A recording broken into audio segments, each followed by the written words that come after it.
Bien, buenos días, yo soy Luis Raúl Alpiña y el día de hoy vamos a tocar tres puntos importantes. Empezaremos por lo que es la definición del duelo.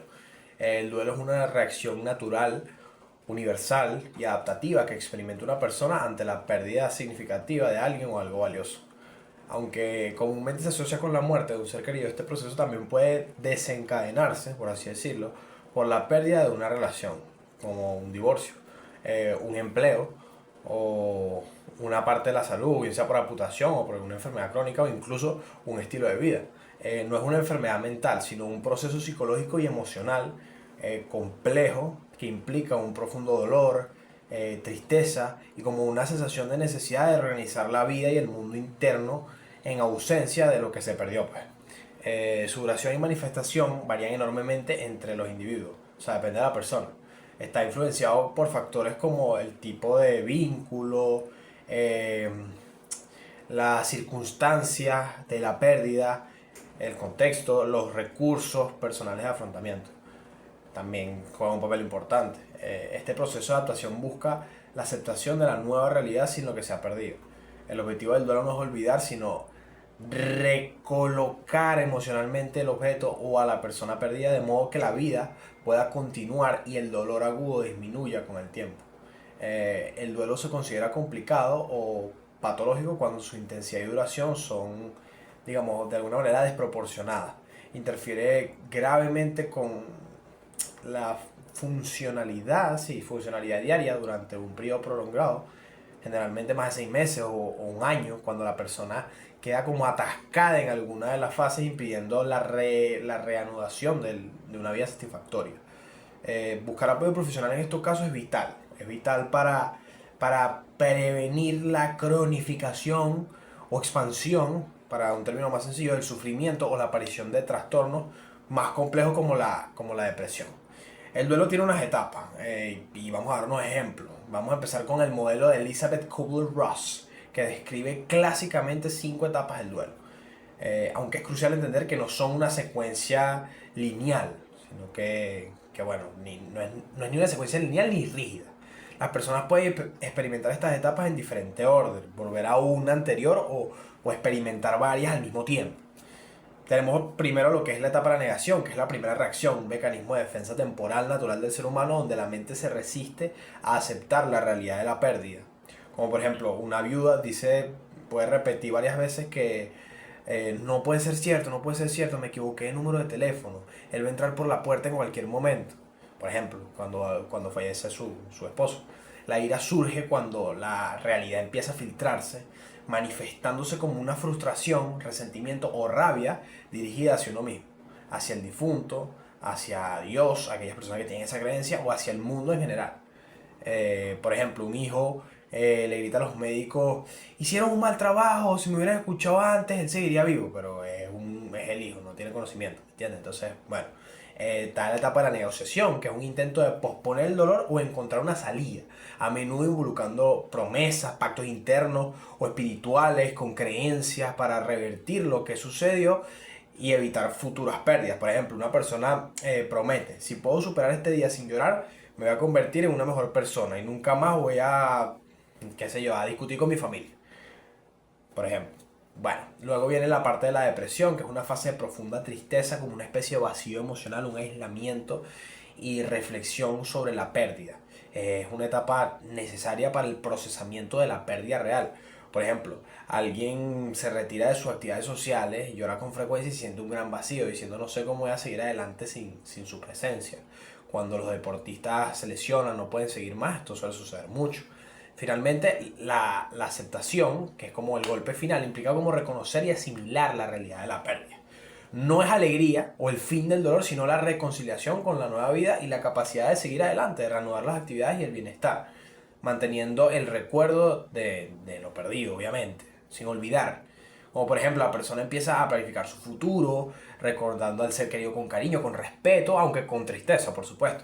Y sé, por ejemplo, sé, lo extraño mucho, pero sé que tengo que seguir adelante y honrar la memoria de esa persona que ya no está. En el caso de una muerte, por ejemplo. Bueno, también tenemos el trabajo de aflicción, que el trabajo de aflicción o grief work es el término acuñado por J. William Worden para describir el proceso activo que la persona en el duelo debe realizar para adaptarse a la pérdida, donde Worden desglosa en 4 tareas que deben complementarse en lugar de etapas pasivas que simplemente se experimentan. La tarea 1 es aceptar la realidad de la pérdida, lo cual implica la comprensión intelectual y emocional de que la persona o el objeto no va a regresar, no regresará. La tarea 2 es procesar el dolor de la aflicción. Esto requiere permitirse sentir las emociones dolorosas, tristeza, rabia, culpa, sin evitarlas ni reprimirlas, ya que solamente procesando el dolor es que se puede seguir adelante, que se puede avanzar. La tarea 3 de este caso es adaptarse a un medio en el que el fallecido está ausente. Esta tarea es fundamental para la reorganización de la vida. Implica adaptarse a los roles, a las rutinas y las expectativas que la persona perdida solía cumplir, lo cual puede ser complejo, especialmente en pérdidas de padres, de cónyuges. Y bueno, finalmente la tarea 4 es recolocar emocionalmente al fallecido y seguir viviendo. No se trata de desprenderse del recuerdo, sino de encontrar un lugar apropiado para la persona perdida en la vida emocional del doliente. Un lugar que permita mantener un vínculo interior sano mientras se invierte energía emocional en nuevas relaciones y en la continuación de la propia vida. Pegando un poquito el sol. No complementar estas tareas puede resultar en un duelo no resuelto o complicado, ¿sí? Que es lo que puede afectar un poco más la relación de la persona. Bien, esto es un poco la parte teórica de este tipo de procesos. Saludos, soy María González. Cuando hablamos de duelo, nos referimos a una reacción humana natural ante la pérdida. Hoy abordaré 3 aspectos esenciales: las etapas del trabajo de aflicción, cómo diferentes enfoques psicológicos conceptualizan el duelo y finalmente algunas estrategias validadas para una elaboración saludable. Uno de los modelos conocidos en psicología es el de las tareas del duelo de Worden, que propone que la persona no simplemente atraviesa fases, sino que realiza un conjunto de tareas activas. Este enfoque es considerado más flexible y ajustado a la evidencia científica actual.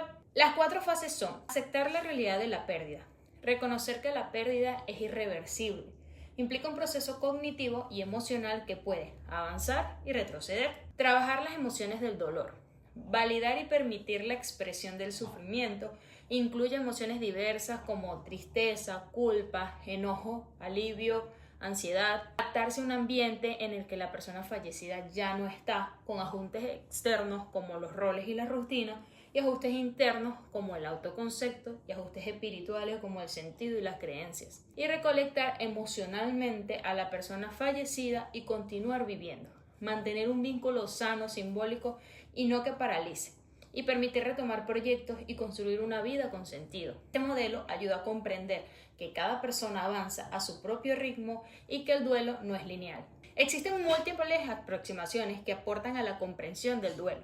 Entre las más influyentes encontramos el enfoque psicoanalítico. Este explica el duelo como un proceso de desvinculación progresiva del objeto perdido. Implica un trabajo emocional profundo para reorganizar el yo. Se vincula con la teoría del apego. Las reacciones de duelo dependen del tipo de vínculo que existía con la figura perdida. El modelo humanista ve el duelo como una experiencia que confronta al individuo con el sentido de la vida, la libertad y la finitud humana. Se centra en la autenticidad emocional y en acompañar la búsqueda de un significado. El enfoque cognitivo-conductual considera que los pensamientos disfuncionales pueden complicar el proceso de duelo. Trabaja creencias como no puedo seguir adelante o fue mi culpa, y utiliza técnicas como reestructuración cognitiva, exposición y terapia narrativa. Las intervenciones validadas científicamente para un duelo saludable incluyen la validación emocional, permitir que la persona exprese sus dolores sin juicio y normalizar reacciones comunes del duelo. El fortalecimiento de redes de apoyo, familia, amistades, grupos de soporte, de apoyo. La evidencia muestra que el aislamiento incrementa complicaciones del duelo. La psicoeducación, explicar el proceso del duelo y sus manifestaciones típicas. Esto reduce ansiedad y expectativas poco realistas. Las técnicas cognitivo-conductuales, la identificación de pensamientos de culpa, autoexigencia o desesperanza, la reestructuración cognitiva, la escritura terapéutica. Una ritualización simbólica como cartas de despedida, memorias, ceremonias de cierre, estas favorecen la integración emocional de la pérdida. Promover el autocuidado y rutinas como el sueño, la alimentación, la actividad física, evitar el uso de sustancias como estrategia de afrontamiento desadaptativas y la derivación acompañamiento clínico especializado. Se recomienda cuando el duelo se complica, se prolonga o aparecen indicadores de riesgo suicida. ¿Qué es el suicidio y cuál es su origen psicopatológico? Para ello nos remontamos a una definición que da Sigmund Freud en 1901 en Psicopatología de la vida cotidiana. Lo define como el desenlace de un conflicto psíquico, a menudo manifestando una determinación inconsciente de un carácter autopunitivo o un autorreproche no resuelto, que es algo muy común en la neurosis. Luego está el concepto clínico, la definición clínica. Se da como una muerte autoinfligida que tiene una evidencia, ya sea implícita o explícita, de la intención de morir. Esto no es un evento pues aislado ni binario. Es por eso que se estudia como un constructo o un continuo destructivo, ¿ok? En el que se dice que tiene varias fases y que el objetivo clínico es identificar cada una de las fases para poder saber cuándo la intervención es necesaria para poder evitar este tipo de, pues, de situaciones, ¿ok? Ya que este es un desenlace que es fundamentalmente evitable. Para ello tenemos la fase del continuo destructivo, que son la ideación, ¿ok? Ideación suicida simple, que puede evolucionar a ideaciones crónicas. Luego tenemos las amenazas, que son las expresiones verbales y los gestos suicidas iniciales. El estilo de vida, como la adopción de conductas de riesgo y estilo de vida peligroso, como conducir desenfrenadamente o consumir drogas o alcohol, digamos, de forma más irresponsable. Luego tenemos la planificación, que es el desarrollo de un plan vago que se torna específico y letal. Y por último, el intento. Un intento serio del suicidio. Entre los factores de riesgo complejos que se encuentran asociados al suicidio, se encuentra la sintomatología. Primero es que más que el diagnóstico, como por ejemplo la esquizofrenia, el riesgo reside en otros factores como son la depresión, la infravaloración y la desesperanza cognitiva. Luego tenemos la latrogenia, que se refiere a pues, la medicación. Suelen ser efectos secundarios como daño cognitivo o afectivo de tratamientos agresivos que limitan el proyecto de vida y aumentan la desmoralización. El pragmatismo, interferencias en la capacidad del individuo para vivir una vida significativa y funcional. Y por último, la soledad existencial, que esto se refiere a la soledad en el mundo o del sí mismo, lo cual es un factor de riesgo que trasciende categorías diagnósticas, trasciende cualquier diagnóstico que pueda existir. También tenemos para explicar la teoría intrapersonal del suicidio, que fue desarrollado, o un modelo desarrollado por Thomas Joyner, el deseo más la capacidad. El primero es la pertenencia frustrada, que es una sensación de aislamiento social, falta de conexiones significativas o sentirse desconectado de los demás. Luego tenemos la percepción de carga, la creencia errónea de que la persona existente es una carga, ya sea financiera o emocional para sus seres queridos. Y por último, la capacidad adquirida, que es la pérdida del miedo a la muerte y habituación al dolor físico por experiencias previas, como autolesiones o intentos previos. Básicamente, todos estos factores son factores de riesgo y factores que inciden y que pueden acrecentar la probabilidad del suicidio.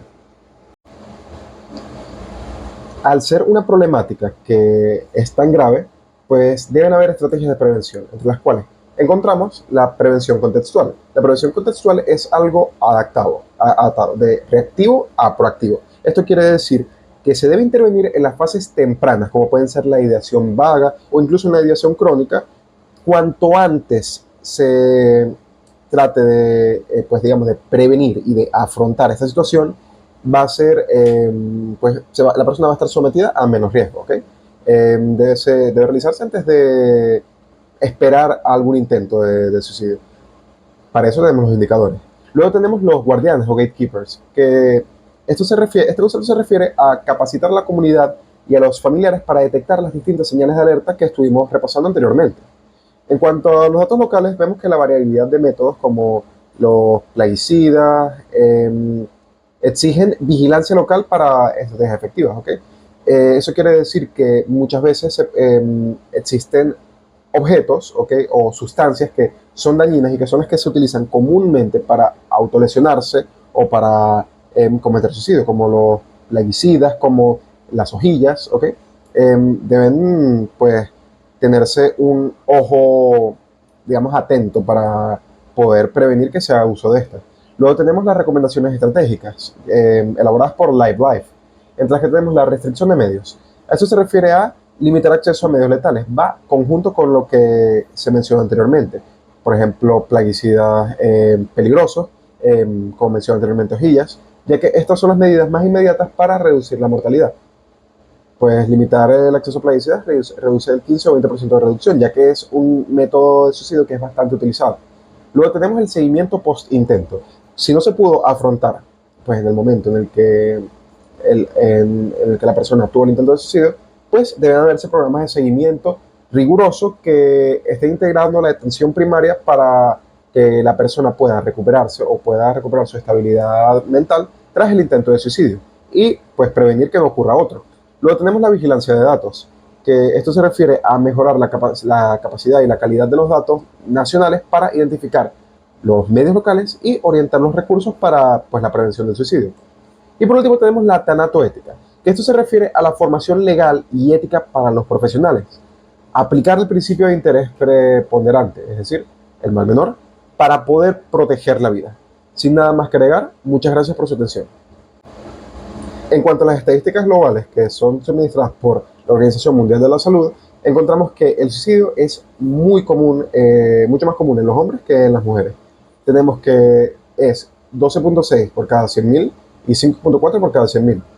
Hay una brecha de género, obviamente. Se suicidan más del doble de hombres que mujeres a nivel global. Y también hay un factor de incidencia en la población joven, que la tercera causa de muerte entre personas de 15 a 29 años es el suicidio. En cuanto a otras estadísticas globales que podemos, digamos, consultar, vemos que hay más de 720.000 muertes anuales por suicidio. Es una de cada 100 muertes globales. Esto ocurre en países de ingresos bajos y medios en un 73%, y pues que supera las muertes anuales por VIH, paludismo, cáncer de mama, guerras y homicidios.